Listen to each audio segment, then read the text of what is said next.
In this episode, we're taking a look back at an artist tailor-made for MTV. The look, the music, and the videos put him over the top in the 80s. It's Billy Idol's Rebel Yell coming your way. Welcome, friends, to the 3324 podcast. Another great episode. Hopefully, Eric, we have high expectations at the beginning of every episode, right? Yeah. We have the highest of high expectations at every episode beginning. Okay. How we end up? Well, we always start strong. I think that, come on. Yeah. I think we do end the where job. we begin. I That's think right. so. No, I agree. I think so. What do you think, Robert?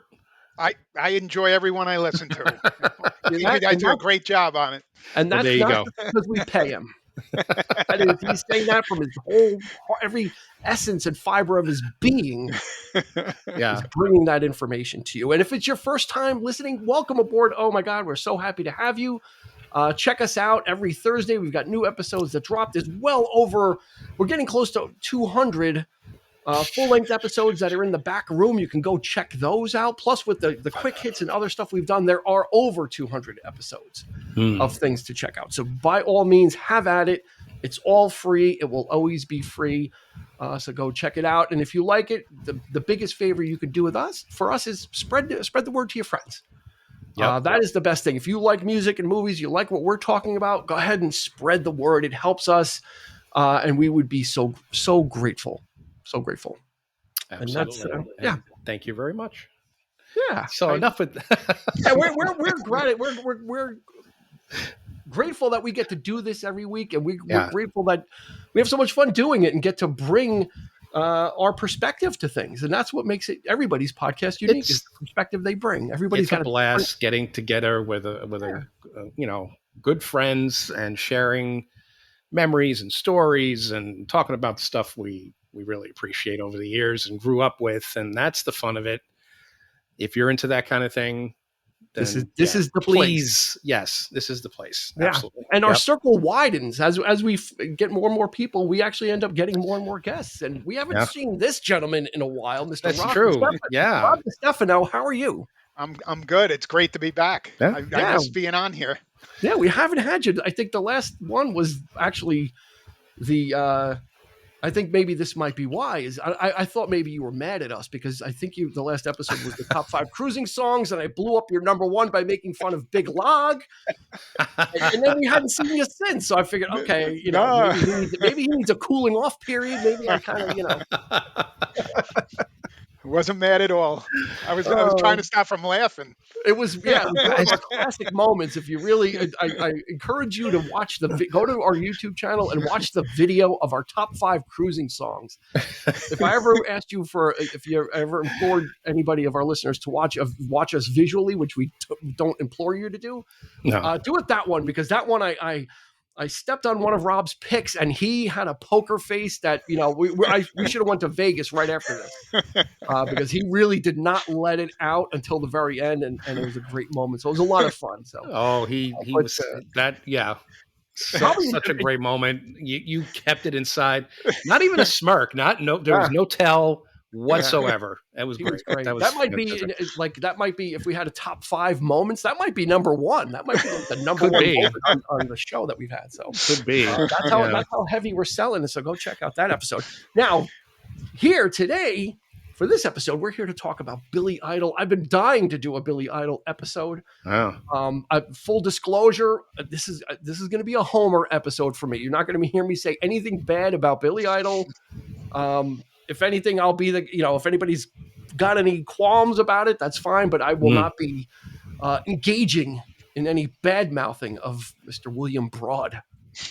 No, it won't come from me. No, I think it's safe to say that this will be a rather positive.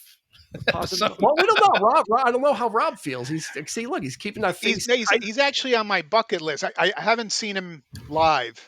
And I would love to get the opportunity. I looked online. I saw that he was touring Canada right now, so he's not anywhere near here. Yeah. Well, you know what? Let's deal with that. He still sounds amazing. Yeah, he sounds incredible for a guy that you would have thought would have been a rock and roll casualty. He sounds fantastic live now because there's a lot of videos, and he just released yesterday, I think, him and Steve Stevens performing Rebel Yell at the top of the Empire State Building out on the ledge. Oh, They wow. just released that video yesterday. It's an acoustic version. It's just Billy and Steve Stevens, and they have like these action cams like on the actual railing. I watched then that. I think it's a drone, and then I think they have a drone also that is getting like the far shot, and it's just Billy with his voice and Steve Stevens with an acoustic guitar, and yeah, he sounds good. He's a survivor. I watched that earlier today. Oh, you did? Yeah, and it was great too because the Empire State Building had like a lot of fog and stuff around it, so it really set the mood. It was really cool. Yeah, and the footage was crisp and clear, like high def, and the sound was incredible. It sounded really good. So, yeah, and he looks good too.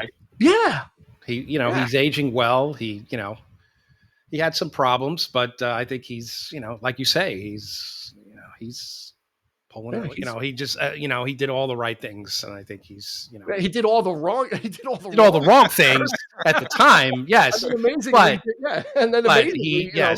he did all the right things. Turned it. Yeah, he went from doing it around. Wrong. Absolutely, yeah. to turning it around and really being a survivor and thriving too, which is good. So let's get into the stats. If you're new to the show, in the beginning we give you some factual information about the album or record, movie, whatever we're talking about, and then we kind of get into the commentary. So this was released in November of 1983, produced by Keith Forsey. Now he was kind of not a huge deal in the 80s, but he was kind of there. He was producing a lot of this kind of stuff. All songs written by Billy Idol and Steve Stevens, except Catch My Fall, which was only written by Billy Idol. There were 4 singles released from this album. Rebel Yell, believe it or not, only hit number 46. Hard to believe. Wow. Yeah. Wow. Eyes Without a Face, though, shot to number 4. Catch My Fall, Flesh for Fantasy hit number 29, so it kind of fell back. Catch My Fall didn't really chart. So those were the 4. That's hit number surprising. 6 on weird. Especially Rebel Yell. God, 46. It's like, good Lord, the airplay that thing got. Well, that's what we're going to get at. That's the secret sauce for Billy Idol. This is going to be a little bit of a different conversation about this gentleman.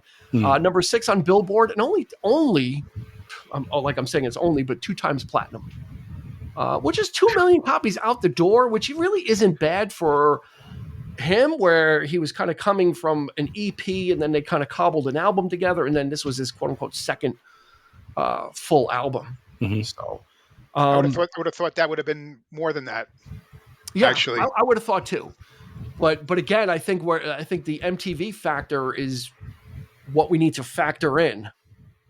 Is his impact? He had an impact in a different way, in a different place than as you can see on the charts. Like, yeah, he did okay. Eyes Without a Face hit number 4. Everything else was just okay, not even 46. For me, Billy Idol. I remember when this album came out. Let's see. As we've been doing recently, there it is. Of course, wow. got it on vinyl, original pressing, not a re-release, which is great. And then, of course, Steve Stevens is on the back. Steve Stevens is part of the secret sauce as well. He's a guitar player, and he's kind of his collaborator. It's what I think about that, Eric. This kind of reminds me of like John Bon Jovi and Richie Sambora. Yeah, right, like that kind of partnership that this turned out to be. Yeah, absolutely. I mean, you say the secret sauce. This guy's an amazing guitar player. I mean, the riffs that he was able to just the soundscape that he has especially on this record, is just it's so catchy, but yet it's so experimental at the same time. And it's not. I don't really think it's meant to be, but it just comes off that way, which is why I love the record. How critical I am of 80s, of rock and roll 80s. This is something different. It's this, you got that kind of, new wave thing happening, a little like rock flourishes. And, Billy Idol himself would come across as a sort of a punk rocker. The music doesn't really reflect that, I don't think, in that hardcore sense, even though he I think he has that image, but I you know, which was always baffling to me. You know, just sheer, you know, just looking at the guy, you'd think, oh my God, is like he's so, you know, whatever, or he might have been in his early, you know, earlier, but I don't know. But the music, it just, yeah, this is a gem, an absolute 80s gem of a record. You know, easily one of my favorite albums. You made a couple of good points before I kick it over to Rob. You said you used the word soundscape for Steve Stevens, which is perfect because not only does he play rock guitar, but he's also using effects to get different sound, to make his guitar sound like different things. So not only is that rock element there that we need, but like you said, it kind of walks that line of in the 80s of where things were just starting to get like synthesizer-y, everything was starting to be keyboards, and this Rob, this kind of strikes that balance, right? It's firmly a rock album, but it's got like the you know, the synthesizers and that 80s stuff is almost like the tinsel on the tree. Like you throw a little here and you throw a little there, but the tree is still rock and roll. Yeah, absolutely. Steve Stevens is a phenomenal talent. I mean, he's a great guitarist. Underrated. Yeah, I think grossly underrated. I mean, he made a lot of the songs. You know, he topped them off beautifully. A lot of the songs that Billy Idol did. Surprised he hasn't worked with a lot of other people, you know, more. He has that. Yeah, they were kind of locked at the hip, right, Eric? I mean, yeah, I would argue too. I mean, people talk about people like Danny Elfman and, you know, composers of like when you watch some of these films, these 80s, you know, these neon infused 80s movies, they're just, I mean, and the music that's in it, you know, that's the sort of score music, and I'm not talking about songs, but this guy could have been, you know, I don't know if he was or not, you know, he did. I thought you were leading to this. Okay. If I'm not mistaken, Steve Stevens composed the theme to Top Gun. Did he really? Okay. Well, see, that's not a surprise to me then, Stevens composed that. There were a lot of movies that just sort of have that sound, you know, the sort of distorted guitar and the, you know, and it just, you know, and then just having that little bit of the shred in the middle of it, it's that piercing heart of it, is so great, and I love that, you know, but I don't know. It'd be interesting to find out if he did more, you know, and I'd love to see him. That would, and if he did, let's find that stuff, and I'd like to listen to it. I'd like to see the movie that you know, this music might have been a part of, and you know, check it out. Yeah, but, no, he only did. You know, as far as soundtracks go, he did the Top Gun anthem, a song in Ace Ventura: Pet Detective, and then him and Billy Idol did a song called Speed, which was in the film Speed, the title track to the movie. Really, that's wow. Yeah. So, wow. But that Top Gun anthem, that not Danger Zone, but the anthem, right? The anthem, that guitar instrumental is Steve Stevens. You also made another point, Eric, about, you said Billy Idol. He seems like he's a punk rocker, but it doesn't seem like the music. Yeah, very interesting. You would mention that because, you know, the group he was in was Generation X, which was firmly in the late 70s in that that England punk scene, but. He even said, I don't know if it was interviewed at the time, but he said a lot of these punk bands were dismissing Elvis and the Rolling Stones and the Beatles. Like punk was supposed to be the antithesis from that. Yeah. The guys I'm with, we loved that. You know, they embraced it. That we embraced that as part of our roots, and we weren't trying to shun it. So it makes, you know, so now that we have an album like Rebel Yell, it probably makes a little more sense that this is straight ahead rock, you know, like you know, kind of straight ahead rock album, not really trying to bring any punk edges. I think that rock thing was always there. He was just kind of you know, a product of the times that he grew up in when he was in England, right? Because that punk was like the thing. You couldn't be in a rock band in the late 70s, a new one. You know, if you already weren't Led Zeppelin, Black Sabbath, or Deep Purple, or any of those, you know. It seemed very short-lived too. You know, that hardcore stuff in the late 70s. That just kind of came and went. New wave came in, and then you had all these other bands. But like Billy, I'm so glad to hear that though, because you know, he definitely, I mean, the sort of the charisma that he has, the faces he makes, the lip and all that stuff. I mean, that's definitely an Elvis influence for no doubt. But yeah, it's that's nice. It's not that it's he's making fun or turning Elvis into some sort of a caricature or anything like that. It's just it is legit, and that's great to hear. You're just teeing me up. You're just teeing up this show perfectly. Like we don't. Just anybody that listens, we're a little behind the scenes. We never talk beforehand about anything. No. All we do is here's the album we're doing, and we don't talk about what we want to say, what we want to do, whatever. And you mentioned Elvis Presley, and in order to understand Billy Idol, I think you have to be in on the gag, right? That he has this sneer this is a character. Billy Idol is a character. Yeah. Right. And he's got like a punk rock look, but he sneers like Elvis. Sometimes he sings like Jim Morrison in the lower register, like when, especially in Eyes Without a Face, when he's going into that, say your prayers, like that's very Morrison low register, Rob. So I think people nowadays, if you're going to get into Billy Idol, you kind of need to be in on it, right? Like you kind of need to understand. Yeah. I mean, it's funny that you bring up Jim Morrison, because so many songs on this album, I could picture Jim Morrison singing the songs, and I definitely saw that connection there. And and to touch on what Eric was saying before about, like, he came from punk, he sort of kept the look, but he completely sort of, I think, went away from that. He definitely went more towards the rock pop type of thing. Yeah. But yeah, I definitely saw the Jim Morrison connection there too. Yeah, I wrote down Elvis meets punk meets Morrison.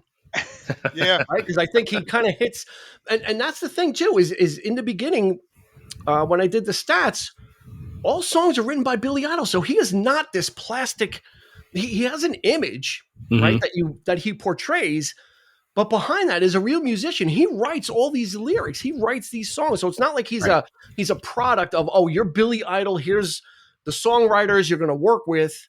And here's the material, and if you happen to have a song, we'll see if it's good enough. He writes everything on all of his albums. He is a prolific songwriter, and I think in when we talk about the image and the MTV music videos, it's easy to get caught up in that, and then to kind of take it for granted that he's not a quote unquote real artist, right? I think we kind of need to talk about MTV and his effect on it.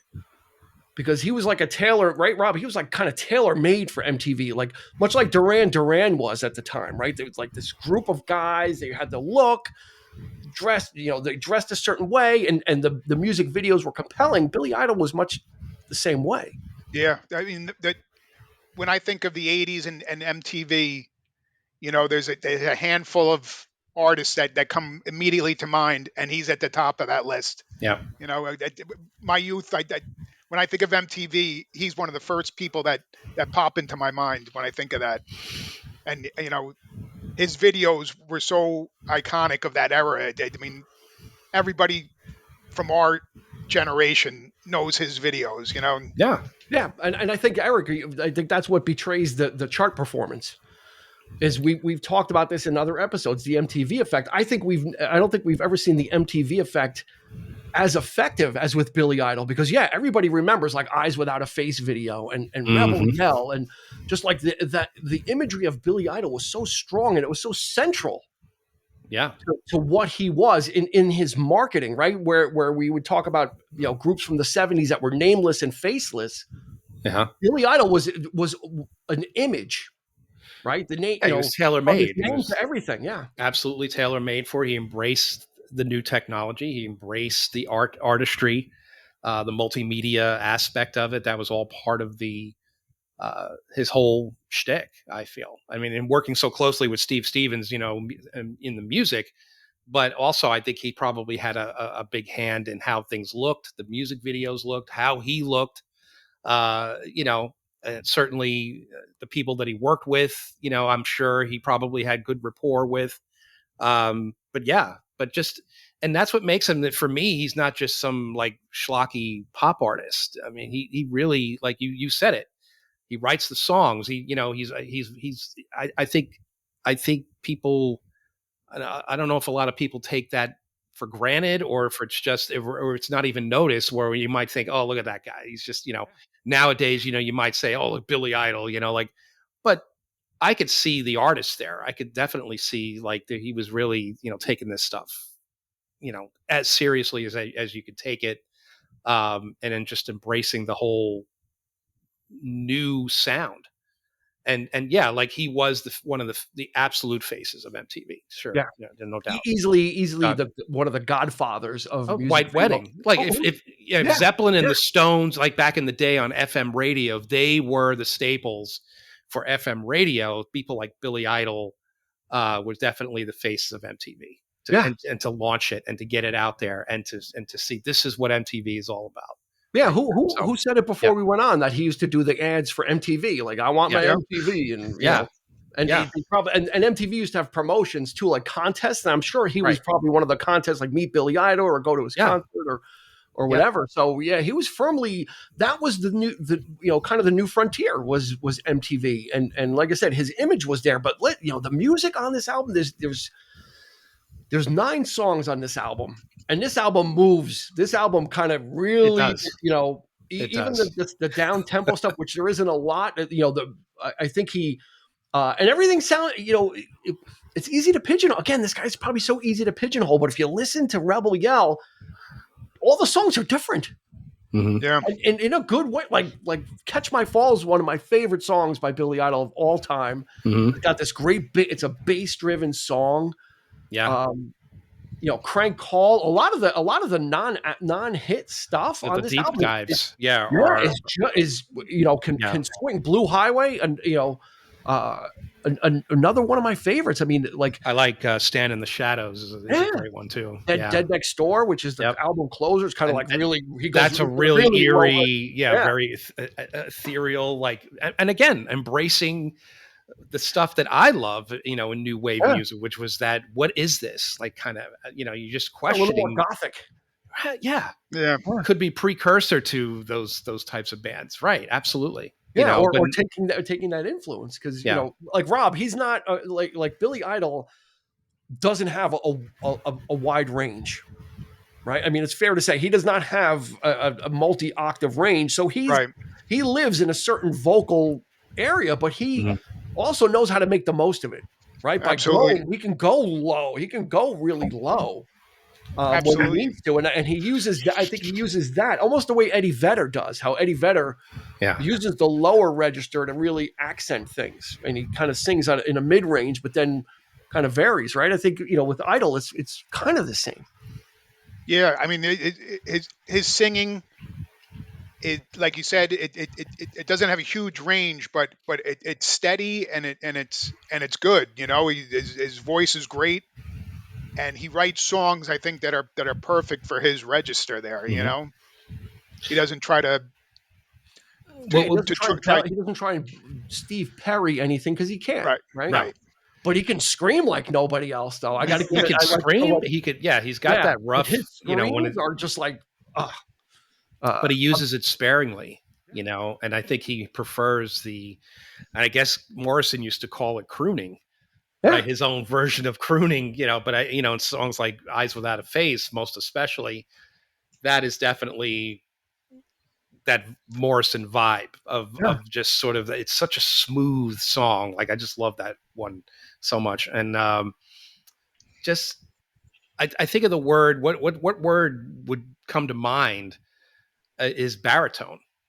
It's pure baritone. Even the guitar, like, the lower register, like, the guitar is tuned down, and he goes down a peg or two, like those weird downward, like, like kind of stuff like happening, and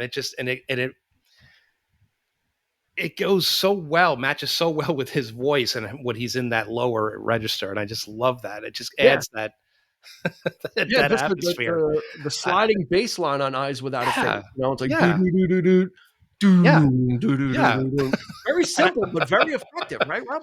And I love how I love the bridge of that song too. How the guitars kick in and everything, it gives a good contrast, and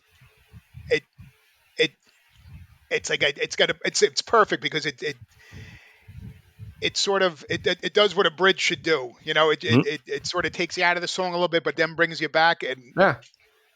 it's a great song. I love that song. Yeah, it lets Steve Stevens, kind of expand a little bit, kind of go a little crazy, and that song has the weird, strange guitar effect on almost like a laser beam or some type of weird that that he gets out of it, Yeah. but then he brings it right back. Everything comes right back, and then Billy is back into like that measured, controlled vocal, like the song returns to. Like Eric was saying, I was thinking the same thing earlier, that he is sort of like a crooner, almost. It's almost that feel. I love it. I think he understands. Yeah, I think he, like I said, and there's that Elvis too. Elvis would go into that, especially later in life. Elvis would go into that baritone range because his voice got deeper, and that's my favorite Elvis period, is when he was lower. So you can see it's not hard to see where the influences are, but it's what you do with the influences. Like I said, he packages an image that you kind of think of, but then he's behind the scenes. He's masterminding all this as well. Yeah. And I don't think enough. I don't know if he gets enough credit for that. Like I said before, it's just, I don't know how many people really know this about him. He's not just the image, he's definitely in it, and I the experimental stuff, I tend to, me with electronic drums and, this, that kind of stuff. And there's, not nearly enough real drums on this record. They did, on a couple of songs, sure, but it works to the overall sound. And on a song like Eyes Without a Face, most especially, if it's used in the right context. And I think I probably said this a million times already too, that I don't, in that sort of experimental vibe or, atmosphere, that's when the 80s stuff really works for me. And this is one of those records that just, totally, I think of the 80s, this is it, man. This is, and it's such a joy to hear these songs on the radio so much, but, also makes you want to just go. It's very rare that if I hear an 80s song that I want to actually go back and listen to the entire album. Yeah. This is one of those albums where I got to go back and listen to that, that's, no doubt. It's probably, easily in my either top 10 or top 5, just great 80s records. Really? I didn't know. I really didn't know you liked it that much. I really did. Yeah. Really? Yeah. Because we used to have a great time with Bill. I mean, come on, he was one of the artists that you and I used to just, wouldn't laugh about, but we would, just the energy. It's fun to listen to. Yeah, it's I mean, he would. I mean, around this time too is when the fame got to him, right? And that's when the problems started to occur. Of course, right? As he started to really kind of. I mean, there's interviews. He's just plots. I mean, he's not. I don't know where he is, but he's not on Earth. He's somewhere else. And there's a story that goes when the record company was going to put the album out, he didn't like the cover. He's like, I don't really like the cover, and the record company's like, well, too bad. And he's like, I'm taking the master tapes. I'm going to give them to my drug dealer, and he'll put the record out on the street, and you won't get anything. It turns out he took the wrong tapes because he was so high. It didn't make a difference anyway because he took the wrong tapes.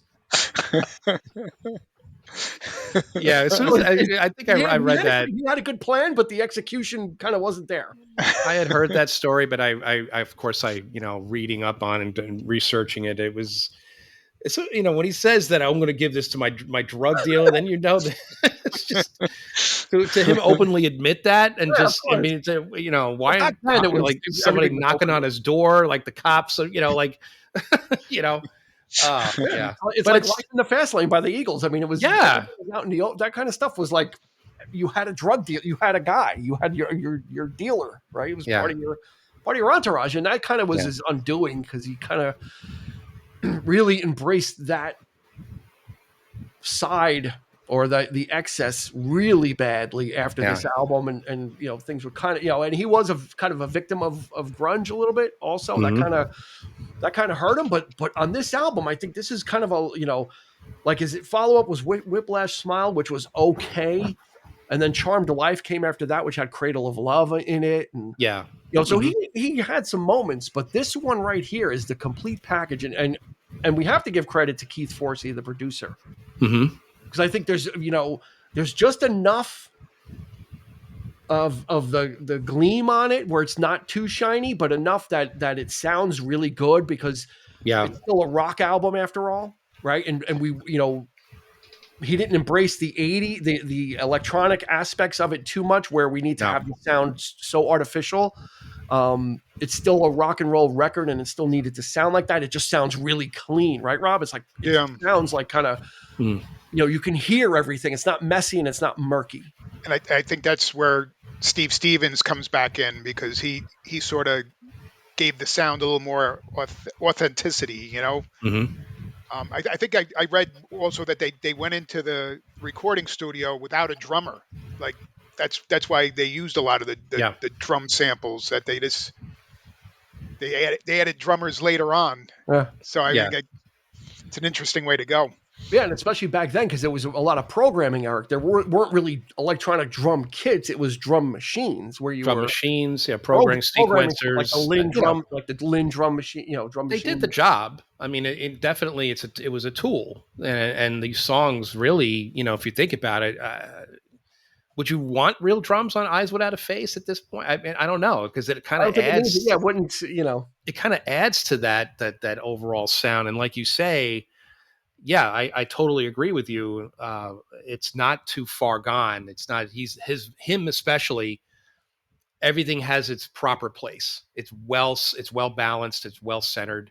And especially him is right out front. His voice just is loud as it can be. He's not buried in the mix. And it just, you know, he's front and center. And I that's probably the best thing about it. You know, Steve Stevens definitely plays his part, where he's like, wrapping the music around Billy Idol, but you know, he knows that Billy Idol is the instrument, the main instrument, and everything is just so well centered, and that's what I admire that about it. Right? Yeah. Sound wise, when I know I'm going to listen to this album, I'm always happy because I know it just sounds so great. Yeah, like that's one of the parts of, and maybe that's for you too, Eric, of listening to some albums from the 80s. Sometimes like the production doesn't age well, but this one just sounds so nice. It's crisp. It's clean. Yeah. But it's a little forward thinking. You know, there was the embrace of the synthesizer, and some of that stuff was there in sprinkles, like I said, but yeah, like Rob said, Steve Stevens is fully aware and accounted for. And I think we have to give the credit to Keith Forsey for balancing that whole thing, of making sure that we're forward looking. It's the 80s and we've got this technology to use, but this is firmly going to be a rock album. And as you can, again, pick out almost any of these songs except for Eyes Without a Face, and they're guitar forward. I mean, Steve Stevens has, like Eric said, he's got the like daytime dramas, got riffs going on. Yeah. Blue Highway Flesh for Fantasy is another one, kind of atmospheric. That one, yeah, I love those little like just those few notes. It sets the mood, and then the chorus kicks in, and you get those simulated claps or I just that's another great one, man. I and his voice, like he just owns it. He just gets into it. I love when he starts. Yeah, he knows. Yeah. You definitely see the lip curling on that one, and the arm, like Oh yeah, that one. The imagery of love. Yeah, the whole. You don't even need to watch the video. You just know it. That video is literally just him posing. It's just literally, Eric, you hit it right. Like if you're watching on YouTube, it's literally him like with the fist just going like this the whole time, or going like this with it, and then smearing. Right, but that's the imagery that we're talking about. Some 40 years later, we're talking about literally 40 years later. We're talking about that imagery that we remember that was so strong. And I went back and watched all the video. Catch My Fall, which not a lot of people saw that video, but It's Mhm. probably actually. It looks like he was on a bender the night before. It literally looks like he's drunk. Did you see that Yes. video?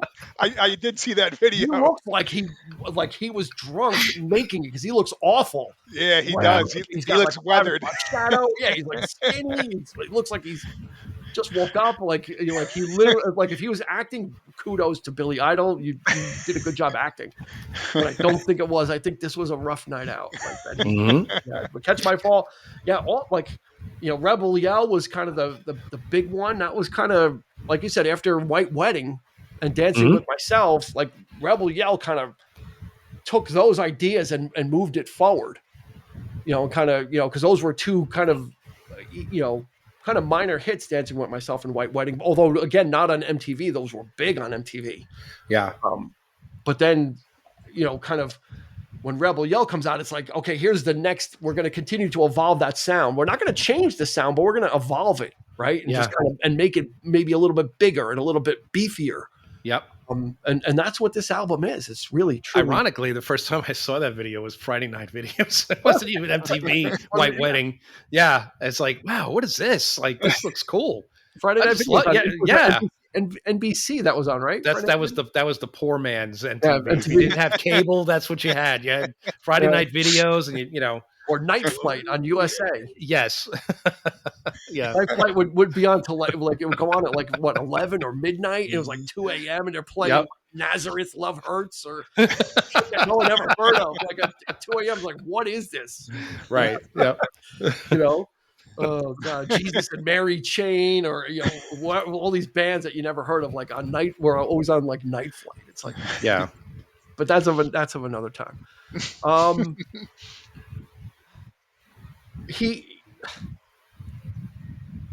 not sure one thing that good.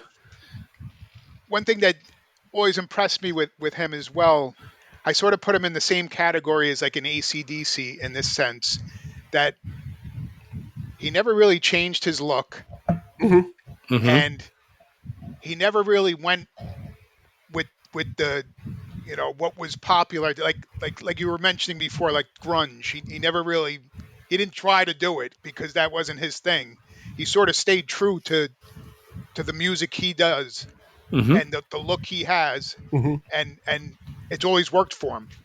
He did change once, and that was in '93 for his album Cyberpunk, because there was that whole thing that was going on with grunge. Yeah, he kind of had his hair in like these weird. It looked like it was spiked, but it was like braided and kind of put up. But he had he met with Eric. You'll appreciate this. He met with Trevor Rabin. Okay. Yeah. From Yes, and Trevor Rabin invited Billy Idol to Trevor Rabin's house where his studio is, and Billy Idol was blown away. He's like, "You're doing everything at home." He goes, "Yeah, I have the computer here. I have this. I have that, and da da da." And Billy Idol's like, "This is exactly what I've been looking for. Like, I want to be able to do stuff on my own without having a label interfere." And Trevor Rabin kind of introduced him to that. And then after that, Billy Idol became very big into technology. Even Cyberpunk, the album, even though it tanked, it was one of the first, earliest known uses of like email to get in touch with people. Think of it. This is like '93. This is like pre anything. Sure. He was using like a lot of digital technology and a lot of internet kind of stuff to promote his album when the internet really wasn't anything. He was really forward thinking in that way. And then he took, like I said, when Trevor Rabin showed him how it could be, he went full on. He goes, "Yeah, this way I can kind of control my destiny and record what I want, and I don't have to have someone over my shoulder." So he really is an artist, and yeah, he's taking his lumps. He had that '90s slump. Like I said, that album Cyberpunk came and went, and everyone was like, "Oh my God, what a joke," because grunge was kind of the thing, Yeah. So I think we can appreciate. But to your point, Rob, he has always been Billy Idol. He never had Did he ever have long hair? I don't think so. Good question. I mean, he might have grown his hair spiky. Maybe it was longer. He might have gotten a bigger. But to Robert's point, I mean, was it a detrimental that he did have long hair at one point? Did he? Yeah, it was pretty long. Was this But it was later on, it was or around the time of Cyberpunk. So it was kind of longer and a little dready. So it was like it was really down. It was really down to like okay? So he was he image-wise, he was trying to. but he went back to what works. Billy Idol in leather pants with no shirt, even at whatever he's 60, whatever. The scarf, yeah. Still looks better than me. Like the guy could still like get away with like not wearing a shirt and wearing a leather jacket. Oh man, when he showed up in Wedding Singer, come on, you know what I mean? Like, I mean that. Well, Billy Idol gets it. I mean, you know, the guy's like, move out of the way, Billy. Like, or I'm going to hurt you. Get out of my way, Billy. Yeah, talking to him like he's just some other guy, like on the plane. It's like it's Billy. I mean, he clearly, you know, I don't know if he clearly aged a little bit. I don't know if he actually got any work done. Kind of, I think he did. He might have gotten a little touch. He got a little touch good. up. He doesn't look, you know. But I mean, damn, he's still, you know. Yeah. You know what I mean? I could say it. He's a sexy guy. I mean, come on, you know. He had the image. He had like the Billy Idol. complete package. He was a good-looking guy. He was young, punky, but then was able to also deliver this music and also write the stuff. So, I think this is a good opportunity. I didn't mention it in the beginning.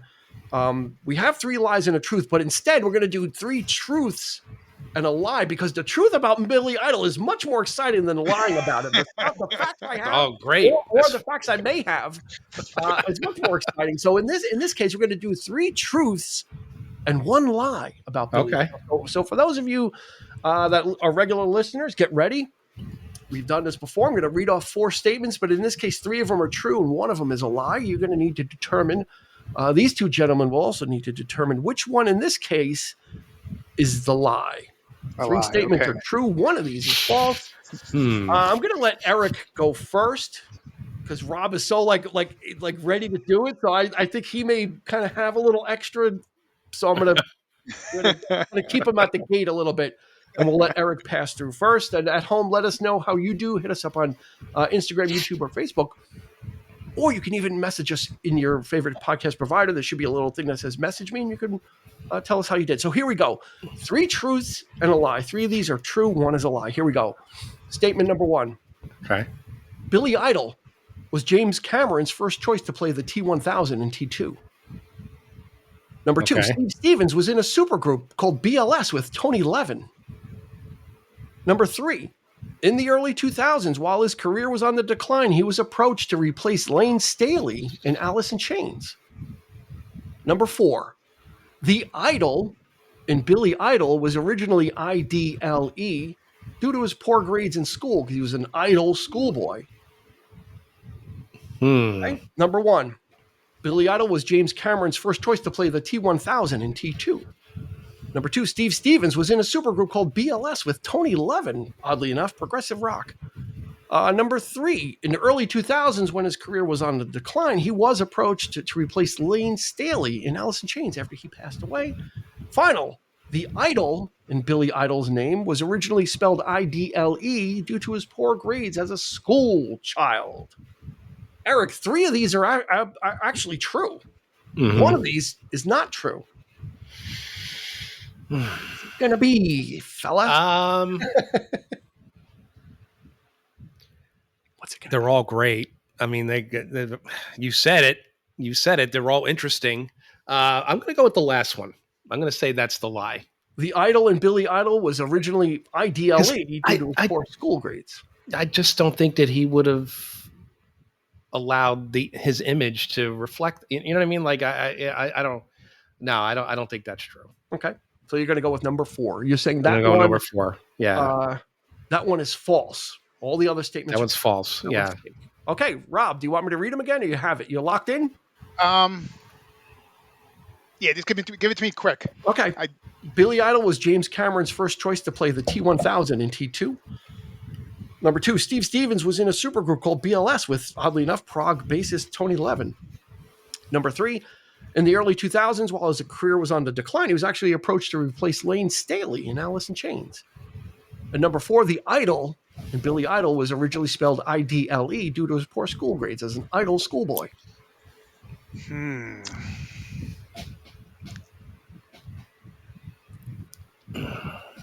For some reason, I keep leaning towards the Steve Stevens one, number 2. Steve Stevens was in a supergroup BLS with Tony Levin. Yeah, I think I'm gonna go with that one. Okay, we've got 2 different selections here, and at home again. Well, hopefully you've made your choice as well. Let's start it off. So the first truth is that Billy Idol was James Cameron's first choice to play the T-1000 and T-2. He actually it was in a motorcycle accident, a pretty severe motorcycle accident, and as a result, lost the role. And we saw the rise of the actor Robert Patrick instead. Mm-hmm. He was actually supposed to have a bigger part in the Doors film also at that time, Oliver Stone. But because of his motorcycle accident, he was reduced to a much smaller role. And if you see, he's got a cane, walking with a cane in that film. That's right. Yeah. And if you look at the video for L.A. Woman from Charmed Life, he has a cane in that video too because he was still injured. So that was true. Let's see. The other truth. Steve Stevens was in a supergroup called BLS with Tony Levin. It was Terry Bozzio, Tony Levin, and Steve Stevens, the B, the L, and the S. They had a trio in the late 90s, early 2000s. They put out 2 albums of experimental instrumental music. BLS with the Chapman stick. Boom, boom, boom, boom, boom. See, I almost put the Trevor Rabin statement in there too, because that would have been another prog guy that Billy Idol was interacting with, and I'm like, this is just too weird, that there's all these prog connections. I knew about the group, but I didn't know it was Steve Stevens. I didn't know it was the same dude. And that, we'll see. There you go. See now, because that would have been around the same time that Bozzio was playing with Jeff Beck too, wouldn't it? Yeah, that's right. Yeah.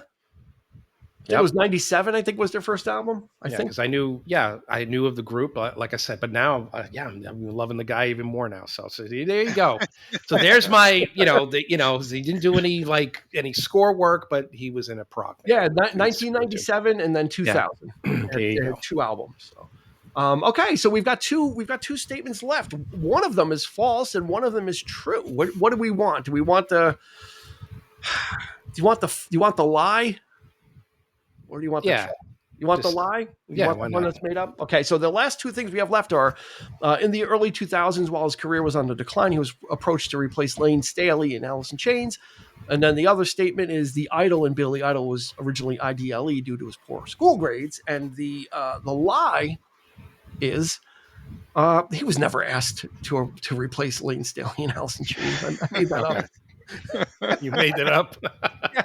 He was going to go by Billy IDLE, but he was worried because at the time in the 70s, Monty Python was very popular, and it was Eric Idle. Okay, IDLE was there, and he didn't want any confusion, so then he changed it to Idol, like Matinee Idol or Star. Yeah, see, Idol. that's the thing. Like the image thing is. But he was called Billy Idol in school because he was just kind of not that paying attention guy.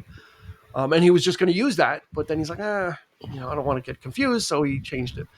Wow. Yeah. Okay. So, he was never approached. So at home, hopefully you picked out the lie. You saw through my subterfuge, and I tried to sabotage, as Captain Kirk said. These 2 gentlemen sabotage. Another starting to slip. I was on a roll there for a while. I had to get you. I had to even the score. Yeah. Another interesting fact about Billy Idol is when he was 2 or 3 years old, his family moved to Patchogue, Long Island. They lived in Long Island for a couple of years. Really? And then moved back to England when they had, then they had a daughter and his sister, and they moved back to England. But when he was a kid, he was living in Long Island. Maybe that's where his affinity for New York comes, because when he became a solo artist, he came to New York City. Like this is where this was the destination, was New York, to kind of notch out that solo career. He didn't do it in England. He said New York is where I need to be. And of course, he gives a shout out to New York and Hot in the City, of course. Yep. All right. New York. I love that. Oh, I love that song. Sorry. It's not on this album though. It's on his album previous to this. So, we talked a lot of we did favorite songs, but I think it's worth it to go through them again. Like Rob, give us 3 off of this that really kind of for you are emblematic of this for you? Definitely Eyes Without a Face. That when I think of this album, that's the first song that I go to. So yeah, definitely that one. Catch My Fall. I like that one. It's good rhythm. And I guess I'll have to say Rebel Yell. That's that one always gets you fired up when you hear it. It's emblematic. I mean, it's emblematic. Just before I get to Eric, one problematic thing that Billy Idol used to have is he used to wear a lot of stuff with the Confederate flag on it. He used to wear a lot of things with Confederate flags, and when he had his car accident, his motorcycle accident, he got hit. He went through a stop sign. One of the attendants that was there, the nurses, was an African American man, and he explained to Billy like what this meant. And after that, he said, "I'm not wearing this anymore." That's a great. Because again, it's very easy for that to be an iconic thing, like an iconography thing of the rebel flag, and not knowing. And he said, once it was explained to me, and I kind of understood. I didn't really understand. I didn't know. He said, "Yeah, forget it. We're done with that. That's great. I'm not going to use that anymore." So, Billy. Again, he's a good guy. He's a good egg. He's I'm telling you, he's one of the good ones.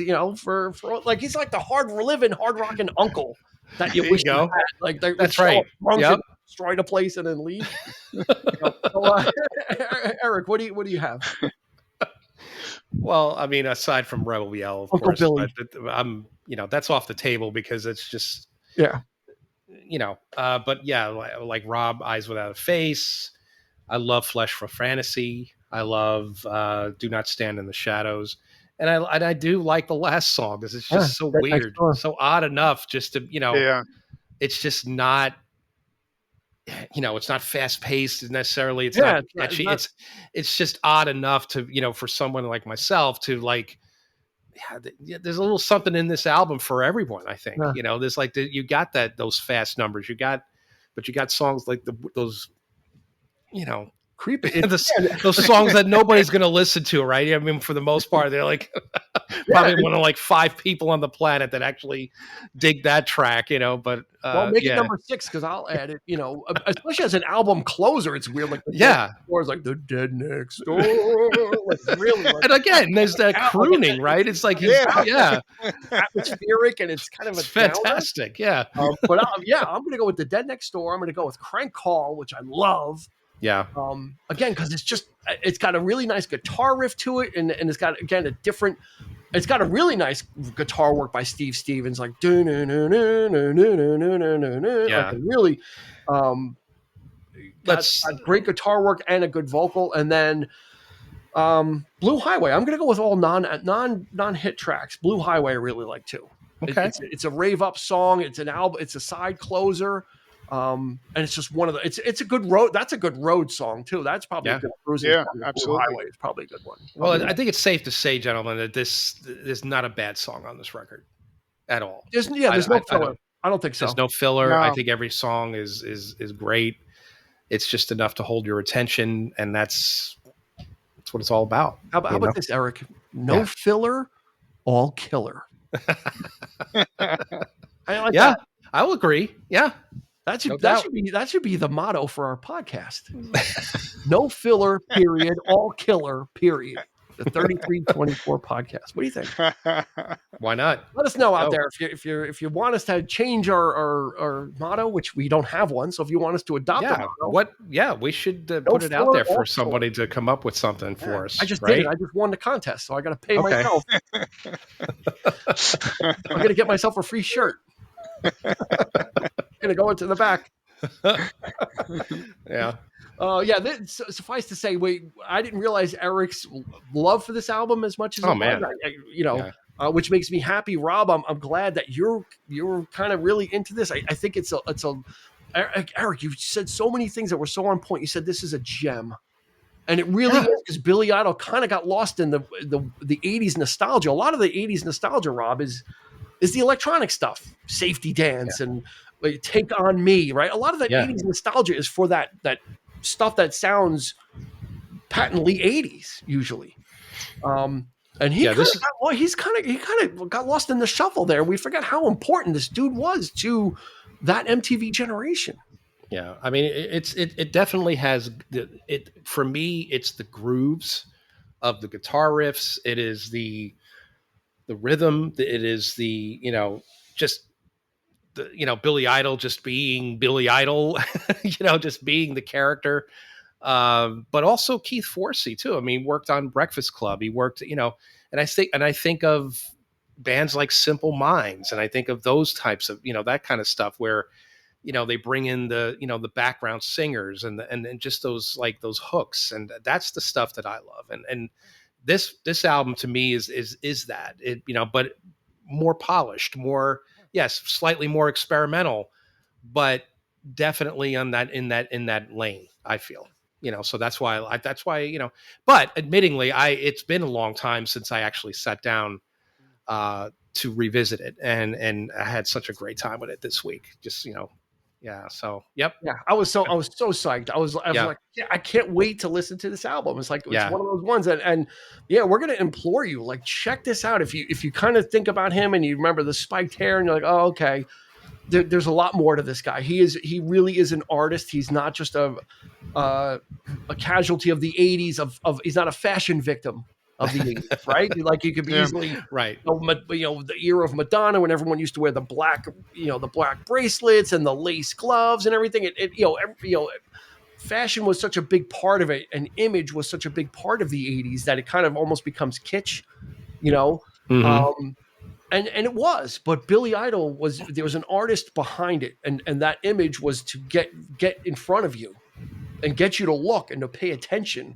And listen, and we're going to ask you to go listen to this. It's on Spotify. It's on streaming. There's an expanded edition with a lot of rehearsal stuff. You can check that out. But again, 9 songs is all you need. And if for all of you out there who don't agree with what we're saying about Billy Idol, let's hear that too. Let's hear if you think he's kitschy, if you think he's we'd love to hear that from you as well. If you don't agree with us, that's perfectly fine. But we're digging Billy Idol. So I mean, if you don't, like I said, if you think otherwise, and if we'd love to hear why. And I would definitely suggest to listen to them, like the video that we were talking about before on the Empire State Building. Yeah, he did another one that I saw that he was playing at the Hoover Dam. Yeah, first time at the Hoover Dam. Yeah. Mm-hmm. And they're great versions of those songs too. Yeah, you know what? I'll put a link to in the show notes to the Empire State Building performance, because that one's really neat. It's really cool. Yeah, that is cool. And if you don't like him and we have your email, I'm going to email you a link to Flesh for Fantasy video, and you're just going to watch that. You don't like Billy Idol? That's going to be your assignment. Is you watch there it is. Flesh. We'll fight you if you don't agree. Flesh. And they did a lot of remixes. Man, yeah. I think on Vital Idol, which was like a compilation, there was a lot of like Flesh for Fantasy got remixed to death in the 80s, but all this stuff still holds up. So absolutely check this album out. It's a corker, as we say. Mm-hmm. Rob DeStefano, welcome back. Pleasure, sir. Thank you. It was great to be back. I noticed you added a couple more guitars in the background, but that Godfather poster is still in the same spot, man. It's still not on the wall. Hang it proudly. I know. The room he's in is like the musical version of the end of Raiders of the Lost Ark. It's like a warehouse with all. It's just a warehouse with all guitars, though. There you go. All guitars back there. That's what it is. And then the shit's getting pushed further back as more guitars come in. So he's kind of like the same way. I think you just push that back and you have the new stuff in front. So, Rob, thank you so much for joining us. It was a pleasure to have you. Yep. Thanks for having me. Having you again as always. And of course, Eric will be on his comfy couch. I will be on my hard green IKEA chair. We will be here anxiously awaiting till we see you again with another episode. For Eric, for Rob, this has been Dean asking you to please flip it over, because there's a lot of good stuff on side 2 on this album. Catch you later.